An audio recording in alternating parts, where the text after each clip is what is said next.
Hi hello नमस्कार, मी स्वाती आपल्या सर्वांचे स्वागत करते माझ्या नवीन व्हिडिओमध्ये. ब्लाऊज डिझाईन्स, कटिंग, स्टिचिंगच्या टिप्स अँड ट्रिक्ससाठी आजच चॅनलला सबस्क्राईब करा. व्हिडिओ आवडल्यास व्हिडिओला लाईक करा, शेअर करा आणि कमेंटमध्ये नक्की सांगा की तुम्हाला व्हिडिओ कसा वाटला ते. माझ्याकडे ना वन पीस शिवण्यासाठी एक साडी आलेली होती, तर त्या वन पीसचीच मी कटिंग करत आहे.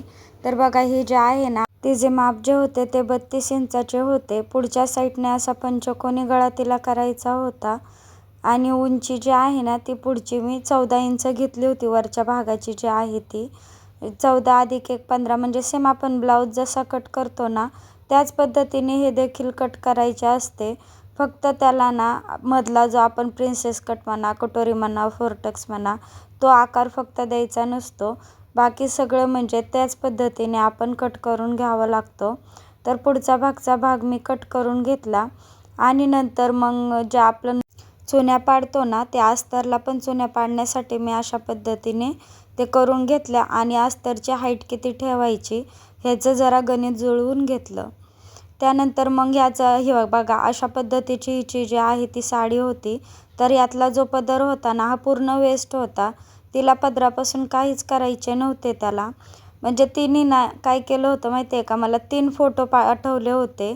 त्या 3 फोटोमधला ना तिला पुढचा गळा एका फोटोतला घ्यायचा होता, मागचा गळा एका फोटोतला घ्यायचा होता आणि बाही एका फोटोतली घ्यायची होती. अशा पद्धतीने तिने 3 फोटो एकत्र करून मला हा ड्रेस शिवायला सांगितला होता. तर बघा, मी पुढचा मागचा भाग जे आहे ते साडीवर अशा पद्धतीने व्हिडिओत तुम्हाला दिसतच आहे. त्या पद्धतीने मग कट करून घेतले. हा जो भाग होता हा मी स्लीव्जसाठी कट करून घेतला. त्याची पूर्ण उंची म्हणजे तिला फुल स्लीव्ज पाहिजे होत्या, पण त्या मी लगेच कट केल्या नाहीत. त्या म्हणलं जेव्हा आपण शिवायला बसू ना त्यावेळेस कट करूयात. आणि नंतर मग जेवढी आपली पूर्ण तिची उंची होती ना वरचा भाग वजा करून, तेवढी उंची मी इथे घेतलेली आहे. ती कट करून घेतली आणि आता लगेच मी चुन्यात टाकून घेणार आहे. तर वन पीस शिवताना मी काय करते, पहिल्यांदा मी हातावरच प्लेट्स म्हणजे चुन्या पाडून घेते आणि नंतर त्याला मग मशीनवर टिप मारते. मशीनवर टिप मारले डायरेक्ट मशीनवर जर आपण ह्या ज्या चुन्या आहेत ना ह्या जर पाडायला घेतल्या तर मग त्या मला तरी एकसारख्या जमत नाहीत. तर बघा, 2 इंच घेतले आणि त्याच्यापुढे 3 इंच घेऊन सुईने अशा पद्धतीने टाके घालून घेतले. ह्यात 10 टाका जो असतो तो. तिथून पुढे परत 2 इंच घेतले, परत 3 इंच घेतले. म्हणजे साडीच्या जे प्लेट्स आहेत ना त्या आपल्या पुराव्या म्हणून मी अशा पद्धतीने 2 इंच आणि 3 इंचाचे माप घेतलेले आहे. तुमचे जर माप कमी जास्त होत असेल ना तर ह्या चुन्यांच्या ज्या माप मी घेतलेले आहे ना यामध्ये तुम्ही कमी जास्त नक्कीच करू शकता. म्हणजे जर कापड जास्त असेल तर तुम्ही ह्या ज्या प्लेट्स आहेत या मी ज्या 2-2 इंचावर घेतलेल्या आहेत त्या तुम्ही 1 इंचावर घेऊ शकता. आणि एकदम म्हणजे तशाही प्लेट्स पाडल्या ना आपण, चुन्या पाडल्या ना तशाही, तरीही खूपच छान दिसतात त्या.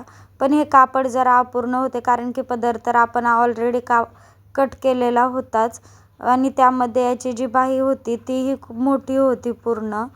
त्यामुळे मग मी अशा पद्धतीने 2 आणि 3 किंवा 4 इंचाचे, 2च्या पुढे 4 इंच, 3 इंच असे माप टाकून या ज्या एकसारख्या मी प्लेट्स टाकून घेतलेल्या आहेत पूर्ण साडीवर. म्हणजे आपलं जे होतं ना राहिलेलं कापड त्याच्यावर मी पूर्ण प्लेट्स टाकून घेतलेल्या आहेत. तर परत एकदा सांगते, व्हिडिओ आवडत असेल तर एक लाईक करा व्हिडिओला आणि चॅनलला सबस्क्राईब करून बेल आयकॉन प्रेस करायला पण विसरू नका. तर याचा जो आहे ना तो मी पूर्ण स्टिचिंगचा व्हिडिओ टाकू शकलेले नाही, पण या प्लेट्स ज्या होत्या ना त्याला मी आधी टिप मारून घेतली. तर याचा जो होता तो पुढचा मागचा भाग तयार करून घेतला. अस्तरला देखील प्लेट्स मारून म्हणजे टाकून घेतल्या. अस्तरला पण प्लेट्स टाकून इथे अस्तर आणि हा जो भाग होता हा दोन्ही जॉईंट केले आणि पुढचा पण भाग आपण ब्लाऊजचा कसा तयार करतो ना त्या पद्धतीनेच तयार करून घेतला पूर्ण. नंतर ही जी होती ती आपली स्लीव्ज कट करायची राहिली होती ती देखील कट करून घेतली पूर्ण अशी. बघा, इथं जो मोठा फुगा असतो ना तसा होता. तर व्हिडिओ पूर्ण बघितला तर तुम्हाला शेवटला याचे फायनल लुक देखील दाखवलेले आहे. मी एक फोटो तिचे काढून घेतले होते 2, म्हणजे तिला विचारूनच काढून घेतले होते ते मी शेवटला टाकलेले आहेत, ते नक्की बघा. आणि तुम्हाला हा वन पीस कसा वाटला ते मला कमेंटमध्ये सांगा. तर ती तिच्या आईला घेऊन आली होती, मुलगी जी होती ना ही तिच्या आईला घेऊन आली होती. तर तिने जेव्हा इथे घालून बघितला ना तर तिच्या आईला देखील खूपच आवडला. तर बघा अशा पद्धतीने हा दिसत होता. बाय.